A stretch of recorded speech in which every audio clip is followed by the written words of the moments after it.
সম্পূর্ণ অন্যান্য রাষ্ট্রগুলো তাদের কাছে গোলাম হয়ে আছে একটি কারণে, টাকার জন্য। তারা প্রতিটা রাষ্ট্রে টাকা দিতে পারে বিধায় প্রতিটা রাষ্ট্র তাদের গোলামি করে। হাজরিন, আমরা চাইলেও আমাদের মুসলিম ভাইদের পাশে গিয়ে যুদ্ধ করতে পারতেছি না। যদি আমাদের রাষ্ট্র আমাদেরকে পারমিশন দেয়, আমরা অবশ্যই ফিলিস্তিনে গিয়ে যুদ্ধ করবো ইনশাল্লাহ।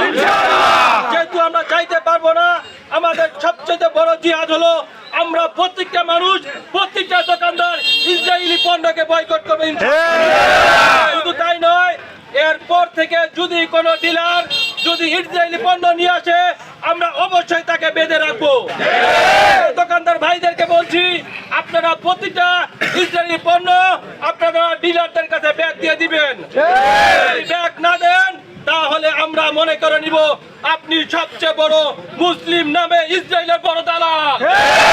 যদি আপনি ইসরায়েলের দালাল না হয়ে থাকেন, তাহলে অবশ্যই ইসরায়েলি পণ্য আজকে থেকে বিক্রি করা বন্ধ করে দিবেন।